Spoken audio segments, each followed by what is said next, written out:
Bismillahirrahmanirrahim. Assalamualaikum warahmatullahi wabarakatuh. Kami dari kelompok 1 dengan anggota Muhammad Rafli Zafran, Hana Diaulia Sabita, Reza Kurniawan, Bima Wahyu Ramadan, dan Umar Alif Al-Faruq akan memaparkan materi mengenai tradisi dan praktek pada masa Rasulullah SAW dan masa Khulafaur Rasyidin. Kegiatan ekonomi bangsa Arab sebelum Islam. Kehidupan ekonomi di Jazirah Arab dapat diketahui dari perniagaan yang dilakukan oleh orang-orang Quraisy.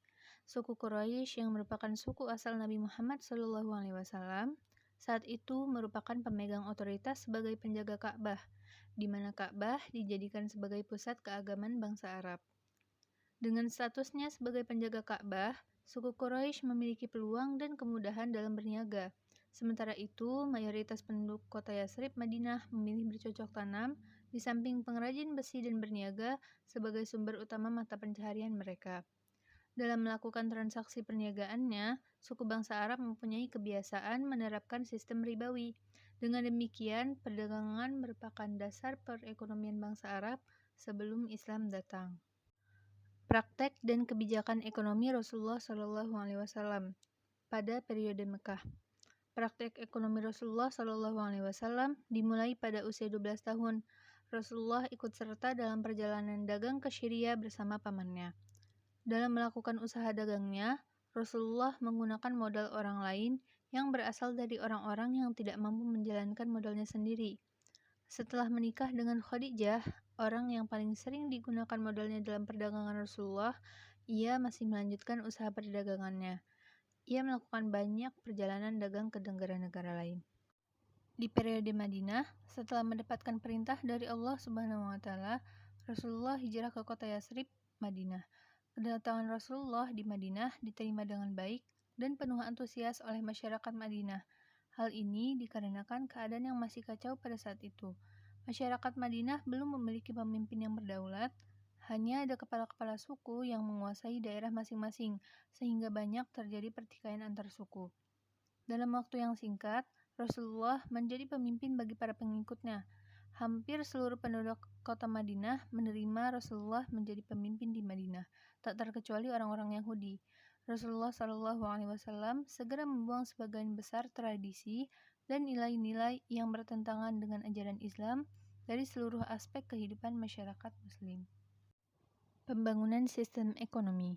Pada masa kepemimpinannya, Rasulullah SAW telah menggali dan memberdayakan bakat, minat, serta energi kaum muda untuk melayani masyarakat, sehingga menghasilkan output berupa manfaat, maslahat secara real dan positif bagi kehidupan secara global. Rasulullah SAW mengubah sistem ekonomi dan keuangan negara sesuai dengan ketentuan Al-Quran. Prinsip-prinsip kebijakan ekonomi yang dijelaskan dalam Al-Quran antara lain bahwa Allah Subhanahu wa taala sebagai penguasa sekaligus pemilik absolut seluruh alam semesta dan manusia hanyalah khalifah Allah Subhanahu wa taala di muka bumi, bukan pemilik yang sebenarnya. Selanjutnya, pendirian lembaga Baitul Mal dan kebijakan fiskal. Istilah Baitul Mal muncul pertama kali pada tahun kedua Hijriah, pemerintahan Islam. Hal ini disebabkan karena adanya percekcokan antar sahabat dalam hal pembagian harta rampasan dari Perang Badar III. Maka Allah turunkan ayat ke-41 dalam surat Al-Anfal yang menjelaskan tentang 1/5 dari perolehan harta rampasan adalah untuk Allah, Rasul, kerabat Rasul, anak-anak yatim, orang-orang miskin, dan Ibnu Sabil. Dengan turunnya ayat ini, Rasulullah SAW mulai merintis pembangunan Baitul Mal yang berfungsi sebagai suatu muasasah lembaga yang menangani pengeluaran dan pendapatan negara serta berfungsi sebagai tempat penyimpanan harta kaum muslimin. Pendapatan Baitul Mal terbagi menjadi 5. Ada kharaj, yaitu pajak terhadap tanah. Kedua, zakat. Zakat yang kita kenal sebagai zakat fitrah, zakat mal, juga termasuk sebagai salah satu pendapatan Baitul Mal. Ketiga, ada khums, yaitu pajak proporsional sebesar 20%. Pajak jizyah, yaitu pajak yang dibebankan kepada orang-orang non-muslim sebagai pengganti layanan sosial ekonomi. Dan kelima, kafaroh atau penerimaan lainnya, seperti harta waris dari orang yang tidak menjadi ahli waris. Pada masa Rasulullah SAW, dana Baitul Mal dialokasikan untuk penyebaran Islam, pendidikan dan kebudayaan, pengembangan ilmu pengetahuan, infrastruktur, armada perang dan keamanan, dan penyediaan layanan kesejahteraan sosial. Penerimaan negara secara keseluruhan pada masa Nabi tidak tercatat secara sempurna, dikarenakan minimnya jumlah orang Islam yang bisa mencatat, membaca, menulis, dan mengenal aritmatika sederhana. Kedua, sebagian besar bukti pembayaran dibuat dalam bentuk yang sederhana, baik yang didistribusikan maupun yang diterima. Ketiga, sebagian besar hasil pengumpulan zakat hanya didistribusikan secara lokal. Empat, berbagai bukti penerimaan dari berbagai daerah yang berbeda tidak umum digunakan. Dan kelima, pada sebagian besar kasus, ghanimah segera didistribusikan setelah terjadi peperangan. Instrumen kebijakan fiskal dalam pemerintahan Rasulullah terdapat menjadi 4. Yang pertama, peningkatan pendapatan nasional dan tingkat partisipasi kerja. Yang kedua, terdapat kebijakan pajak pada masa Rasulullah. Ketiga, kebijakan anggaran. Dan keempat, kebijakan fiskal khusus. Kebijakan moneter pada masa Rasulullah, mata uang dinar dan dirham merupakan mata uang yang telah digunakan oleh bangsa Arab sebelum masa Islam. Jika dirham dijadikan satuan uang, maka nilai dinar adalah perkalian dari dirham. Sedangkan jika dinar dijadikan satuan uang, nilai dinar adalah 10 kali dirham. Poin penting dalam kebijakan moneter yang kita harus ketahui adalah: pertama, penawaran dan permintaan uang. Kedua, pemercepatan peredaran uang. Ketiga, pengaruh kebijakan fiskal terhadap nilai uang. Dan keempat, mobilisasi dan utilitas tabungan. Mobilisasi dan utilitas tabungan. Yang pertama, perekonomian awal perkembangan Islam memiliki tujuan utama menginvestasikan tabungan masyarakat. Kedua, investasi dalam ekonomi Islam dilakukan melalui dua cara: pengembangan peluang investasi Islami secara legal dan penyesuaian sistem investasi konvensional dengan prinsip syariah. Ketiga, bentuk hukum seperti mudharabah, muzara'ah, musaqat, dan musyarakah digunakan dalam berbagai kegiatan ekonomi seperti jasa, pertanian, perdagangan, dan kerajinan tangan. Keempat, pemilik modal dan pemilik tabungan bekerja sama dalam ex-ante agreement share untuk menciptakan nilai tambah. Kelima, kaum muhajirin dan ansor melakukan kerjasama ekonomi dengan pembagian kepemilikan setengah, meskipun mereka memiliki keterampilan dan modal yang berbeda. Pemerintah awal Islam memberikan fasilitas investasi, termasuk kemudahan produksi, sistem pajak yang proporsional, dan penyebaran keahlian dan teknologi. Pengenalan teknologi dan inovasi dibiayai oleh negara melalui pembendaharaan publik. Qard al-Basan, pemberian pinjaman tanpa bunga, dianjurkan dalam Islam sebagai cara lain untuk menginvestasikan tabungan dan meningkatkan efisiensi produksi. Qard al-Hasan, pemberian pinjaman dengan niat baik, dianggap sebagai investasi yang menghasilkan return positif dalam pandangan Islam. Infak dan wakaf digunakan sebagai cara lain untuk menyalurkan tabungan dalam kegiatan investasi dengan unsur religi dan spiritual. Selanjutnya itu ada tradisi dan praktik ekonomi masa pemerintahan Al-Khulafaur Rasyidin. Yang pertama itu pada masa pemerintahan Abu Bakar As-Siddiq. Nama lengkapnya adalah Abdullah bin Utsman bin Amir bin Amr bin Ka'ab bin Sa'ad bin Taim bin Murra bin Ka'ab bin Lu'ay At-Taimi Al-Quraisy. Dia juga dikenal sebagai Al-Siddiq karena pembenarannya. Abu Bakar lahir pada tahun 573 Masehi dan dibesarkan dalam keluarga yang berpengaruh di suku Quraisy. Abu Bakar merupakan orang pertama yang mengucapkan syahadat setelah Islam diajarkan oleh Nabi Muhammad. Dia mengenal Nabi Muhammad sejak kecil dan dengan berani mengorbankan harta dan jiwa untuk menyebarkan Islam. Abu Bakar sering membela Nabi Muhammad saat disakiti oleh kaum Quraisy. Dia mendampingi Nabi dalam hijrah, membantu orang yang lemah, dan memerdekakan budak seperti Bilal. Abu Bakar juga ikut serta dalam perang melawan musuh-musuh Islam. perselisihan setelah wafatnya Nabi. Setelah kematian Nabi Muhammad, terjadi perselisihan di antara umat Islam tentang siapa yang akan menjadi penggantinya sebagai khalifah. Abu Bakar adalah salah satu calon yang diusulkan, dan pada akhirnya ia terpilih sebagai khalifah pertama setelah perdebatan di Saqifah Bani Sa'idah. Pada saat pemilihan khalifah, terjadi perselisihan antara berbagai kelompok seperti Ansar, Muhajirin, dan Bani Hashim. Meskipun ada beberapa perbedaan pendapat, Abu Bakar akhirnya dipilih sebagai khalifah melalui aklamasi. Meskipun beberapa tokoh penting seperti Ali bin Abi Thalib tidak hadir untuk membaiatnya. Dalam hal pemilihan khalifah Umar bin Khattab ini, ada pendukungan dan penolakan. Pemilihan Abu Bakar tidak selalu diterima oleh semua pihak, dan ada kelompok-kelompok seperti Ansar dan Sa'ad bin Ubadah yang tidak sepakat dengan pemilihannya. Selanjutnya itu ada kebijakan Abu Bakar Siddiq. Yang pertama ada kebijakan terhadap agama. Pada awal pemerintahannya, Abu Bakar menghadapi berbagai tantangan, termasuk ancaman dari kelompok-kelompok yang menentang otoritasnya. Ini termasuk kelompok-kelompok yang murtad keluar dari Islam, orang-orang yang menolak membayar zakat, individu yang mengklaim menjadi nabi, dan pemberontakan dari beberapa kabilah. Selanjutnya itu ada kebijakan terhadap pemerintah yang telah dilakukan oleh Abu Bakar As-Siddiq. Dalam mengolah pemerintahan, Abu Bakar memiliki berbagai kebijakan yang mencakup. Yang pertama itu ada bidang eksekutif. Abu Bakar menunjuk perwakilan pemerintah untuk bertanggung jawab atas urusan negara di Madinah dan wilayah lain. Misalnya Ali bin Abi Thalib, Utsman bin Affan, dan Zaid bin Sabit diangkat sebagai sekretaris, sementara Abu Ubaidah menjadi bendahara pemerintahan pusat. Untuk wilayah kekuasaan Islam, provinsi-provinsi dengan amir yang memimpinnya dibentuk. Yang kedua ada bidang pertahanan dan keamanan. Abu Bakar mengorganisasi pasukan militer dan menjaga keamanan baik di dalam negeri maupun di luar negeri. Pasukan militer melakukan patroli dan terlibat dalam berbagai tugas pertahanan. Panglima-panglima penting seperti Zaid bin Sufyan, Amir bin As, Musanna bin Harisah, dan Khalid bin Walid memainkan peran penting dalam hal ini. Selanjutnya dalam bidang yudikatif.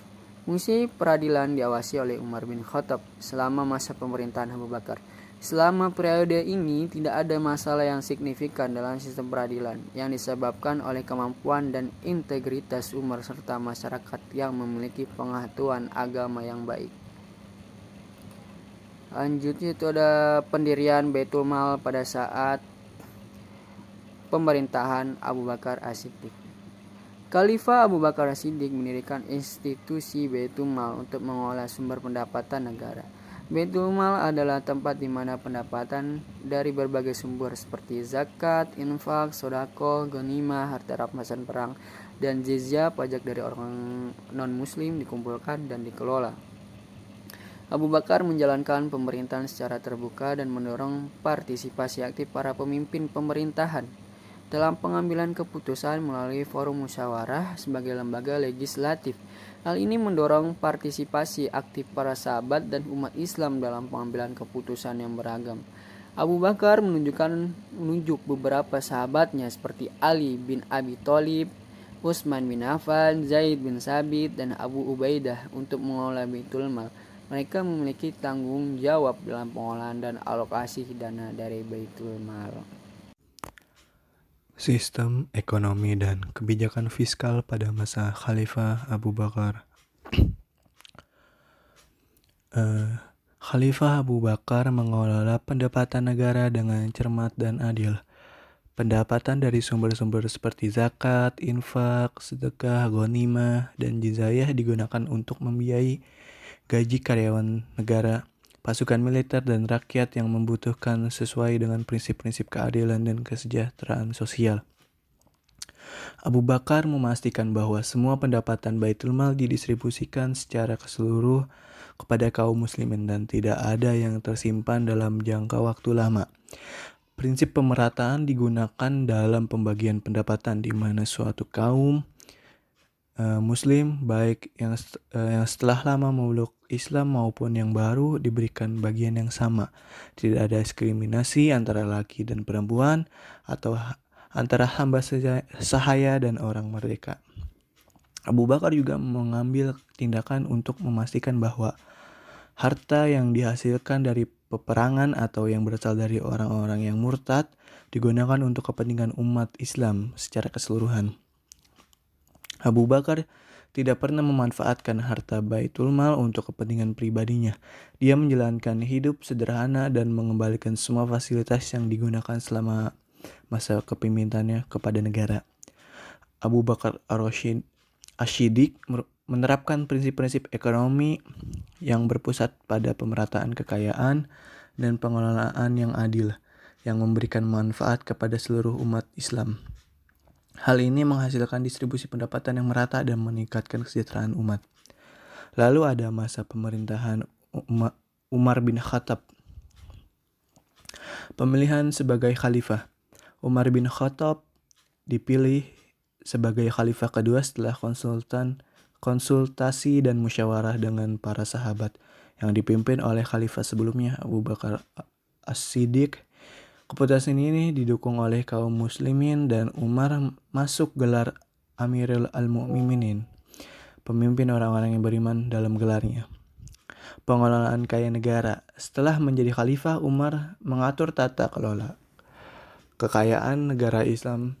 Dia mengangkat dirinya sebagai penjaga dan distributor harta negara. Ini menunjukkan perhatiannya terhadap pengelolaan ekonomi yang baik dan adil.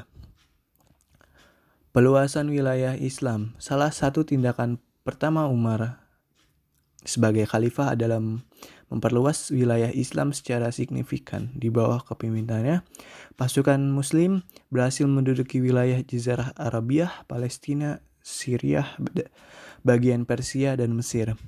Keberhasilan ini membuat dikenal sebagai Saint Paul of Islam di Barat. Terus ada gaya kepemimpinan yang tegas dan inklusif. Umar dikenal dengan gaya kepemimpinannya yang tegas dan keras dalam memerangi kebatilan. Namun dia juga dikenal sebagai pemimpin yang demokratis dan inklusif. Dia mendengarkan nasihat bawahannya dan bersedia menerima kritik. Lalu ada pendirian lembaga Baitul Mal pada masa pemerintahan Umar bin Khattab. Pada tahun 16 Hijriah, bangunan lembaga Baitul Mal pertama kali didirikan dengan Madinah sebagai pusatnya. Hal ini kemudian diikuti dengan pendirian cabang-cabangnya di ibu kota provinsi. Untuk menangani lembaga tersebut, Khalifah Umar bin Khattab menunjuk Abdullah bin Iqram sebagai bendahara negara dengan Abdurrahman bin Ubaid al-Qari sebagai wakilnya. Khalifah Umar bin Khattab juga membuat ketentuan bahwa pihak eksklusif tidak boleh turut campur dalam pengelolaan harta Baitul Mal. Di tingkat provinsi, pejabat yang bertanggung jawab terhadap harta umat tidak bergantung kepada gubernur. Mereka mempunyai otoritas penuh dalam pelaksanaan tugasnya, serta tanggung jawab langsung kepada pemerintah pusat. Untuk mendistribusikan harta Baitul Mal, Khalifah Umar bin Khattab mendirikan beberapa departemen yang dianggap perlu, seperti Departemen Pelayanan Militer, Departemen Hakim dan Eksklusif, Departemen Pendidikan dan Pengembangan Islam, dan Departemen Pemijaman Sosial. Klasifikasi dan alokasi pendapatan negara. Pada masa pemerintahannya, Khalifah Umar bin Khattab mengklasifikasi pendapatan negara menjadi 4 bagian, yaitu pendapatan zakat atau usr, kedua pendapatan khums dan sedekah, ketiga pendapatan kharaj, fa'i, jizyah, usr perdagangan, dan sewa tanah. Yang keempat, pendapatan lain-lainnya. Di antara alokasi pendapatan Baitul Mal tersebut, dana pensiun merupakan pengeluaran negara yang paling penting. Prioritas berikutnya adalah dana pertahanan negara dan dana pembangunan.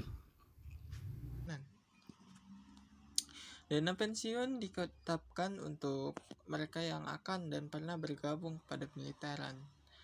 Dengan kata lain, dana pensiun ini sama halnya dengan gaji reguler angkatan bersenjata dan pasukan cadangan serta penghargaan bagi orang-orang yang telah berjasa.